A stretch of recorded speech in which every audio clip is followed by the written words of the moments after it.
Chapter 1: The Glitch in the Human System. We live in an age of peak optimization. We have apps to track our sleep, hacks to increase our productivity, and endless access to entertainment and comfort. By every modern metric, we should be the most satisfied generation in history. Yet, for many of us, the opposite is true. There is a persistent, quiet hollow that remains even after we achieve our goals, buy the latest gadget, or finish a long-awaited vacation. We often blame ourselves, thinking we just haven't worked hard enough or found the right hobby. But what if this feeling isn't a failure? What if it's actually a fundamental glitch in the human operating system that was identified over 16 centuries ago? An ancient thinker, long before the invention of modern psychology, described a phenomenon he called the restless heart. He noticed that human desire has a strange, almost frustrating quality. It is infinite, but it lives in a world of finite things. We chase a promotion, thinking it will finally make us feel arrived, only to find that within weeks of getting it, the goalpost has moved. We are like thirsty travelers drinking salt water. The more we consume, the more the thirst grows. This isn't just a personal problem, it's an anatomical reality of our consciousness. Fast forward to the 20th century, where the analyst Viktor Frankl observed this same pattern in people who had everything, wealth, status, and health, yet felt a total lack of meaning. He called this the existential vacuum. When our lives are focused only on external success or immediate gratification, we aren't actually living. We are just existing in a state of high-functioning boredom. The reason you are never fully satisfied is that you are trying to fill an infinite hole with finite objects. Your restlessness is not a sign that something is wrong with you. It is a signal that your spirit is refusing to settle for less than what it was truly designed for. In this chapter, we begin to decode this glitch. We move away from the idea that more is the answer and start looking at the why behind the what. The first step to fixing the void is realizing that the void itself is a compass, pointing you toward a depth that the modern world has taught you to ignore. Chapter 2: The Gravity of Love. Every human being is governed by a hidden force of gravity. Just as physical objects are pulled toward the earth, our minds and hearts are constantly pulled toward what we value most. The ancient thinkers referred to this as the order of love. They argued that your internal peace, or your chronic anxiety, is determined not by what you do, but by the hierarchy of what you love. When your internal priorities are out of alignment, your life feels like a constant struggle against gravity. You feel heavy, exhausted, and perpetually unfulfilled because you are trying to find ultimate stability in things that were never meant to hold you up. In the modern world, especially in high-pressure societies, we are conditioned to have disordered desires. We are told that the most important thing is our public image, our career trajectory, or our material comfort. We treat these secondary things as if they were the primary source of our existence. Viktor Frankl observed the devastating results of this disorder. He noticed that when people prioritize success or power over meaning, they fall into a state of inner collapse. Why?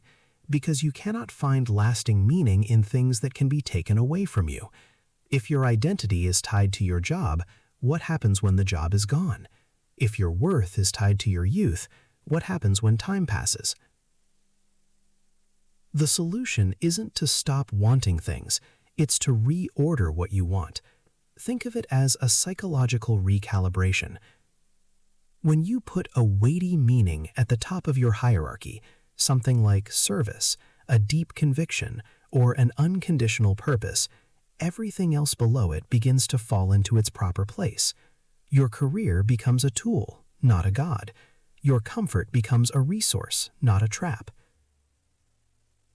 This chapter challenges you to audit your inner gravity.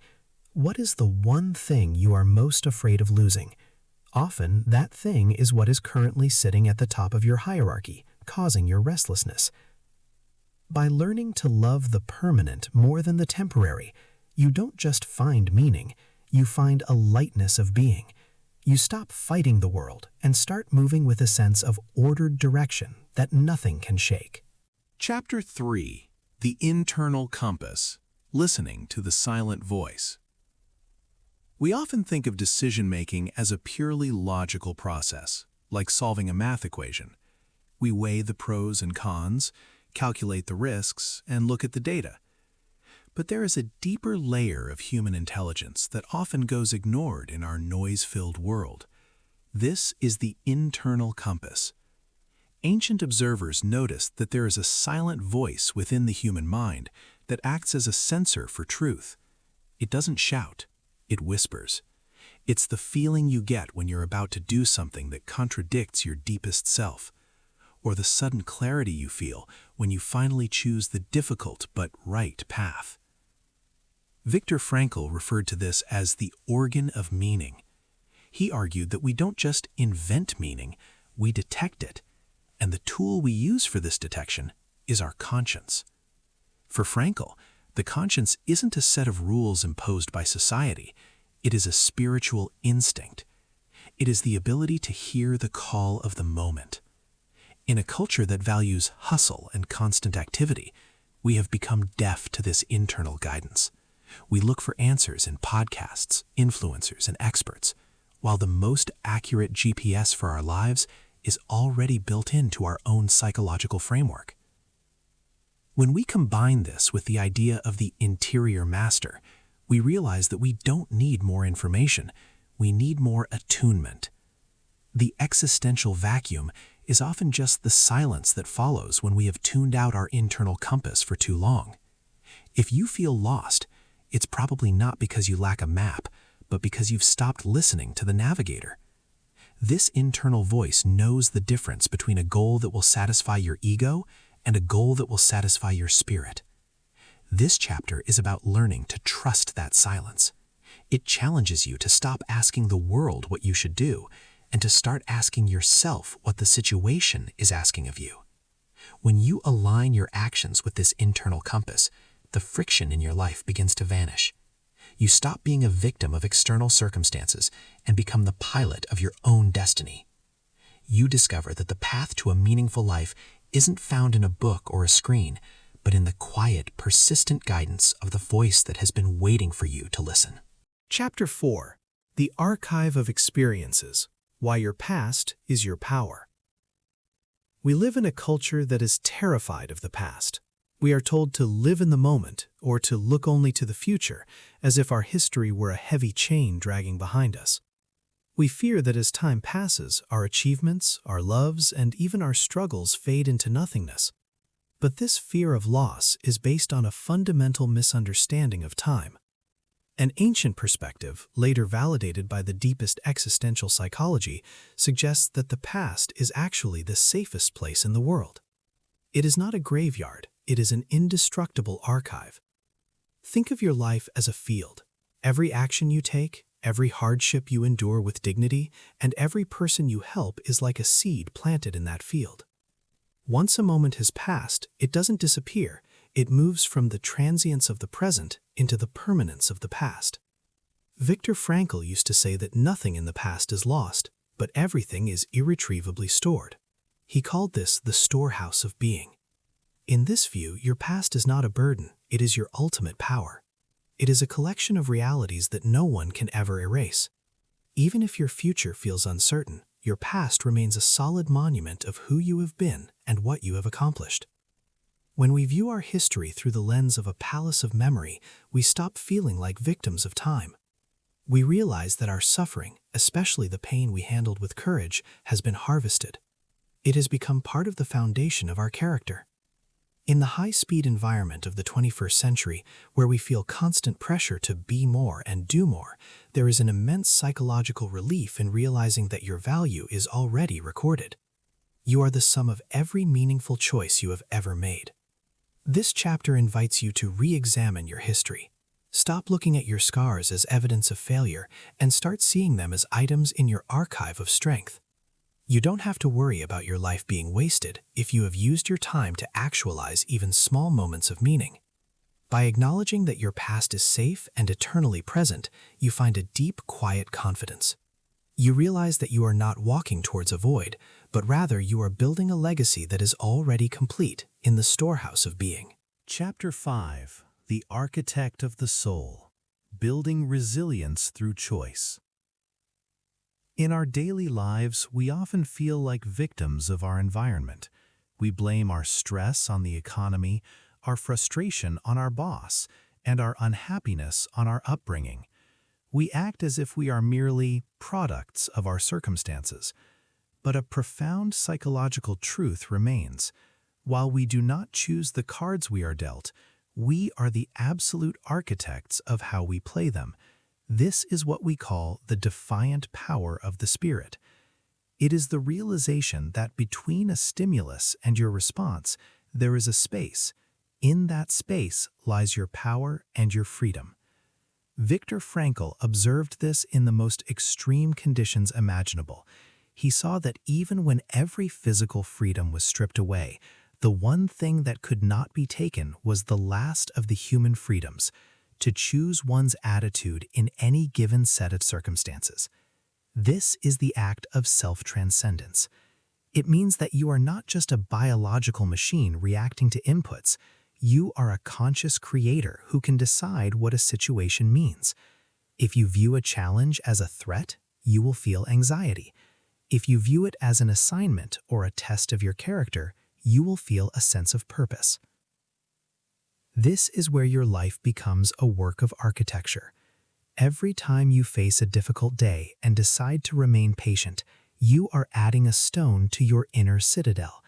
Every time you suffer a loss and decide to find a way to help someone else, you are strengthening the pillars of your soul.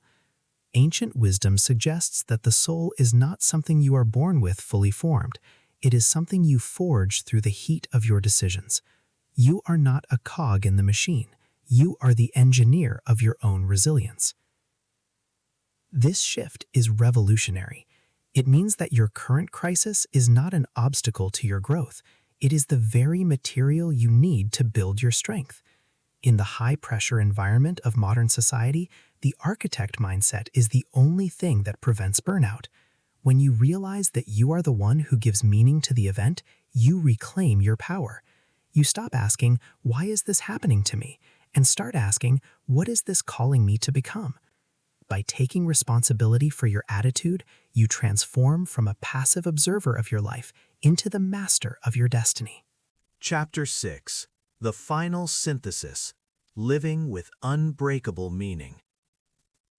We began this journey by identifying a glitch in the human system, that persistent restlessness that keeps us searching for more. We have learned that this feeling is not a defect, but a compass pointing toward a higher purpose. Now we arrive at the final synthesis, the realization that a meaningful life is not one that is free of pain, but one that has discovered a super meaning. This is the ultimate why that stands behind every how. It is the understanding that your life is not a random accident, but a unique task in a much larger cosmic story. When you reach this level of awareness, your meaning becomes unbreakable. Viktor Frankl suggested that the final stage of human maturity is the ability to trust that there is a logic to our existence, even when we cannot see it. He called this the act of existential faith. It is the decision to live as if every moment matters, as if every suffering has a point, and as if every act of love is being recorded in the storehouse of being. This isn't about blind optimism, it's about a radical, grounded hope. It is the peace that comes when the restless heart finally finds its anchor. You stop fighting the waves and start trusting the depth of the ocean. In our modern, fast-paced world, people are constantly looking for a reset button. But the true reset happens when you change your perspective from "what can I get from life" to "what does life expect from me?" When you live with this mindset, the existential vacuum disappears. You no longer feel empty because you realize you are a vital participant in a meaningful reality. Your past is a fortress of achievements, your present is an arena for choice, and your future is a horizon of potential. You have become the master of your inner citadel.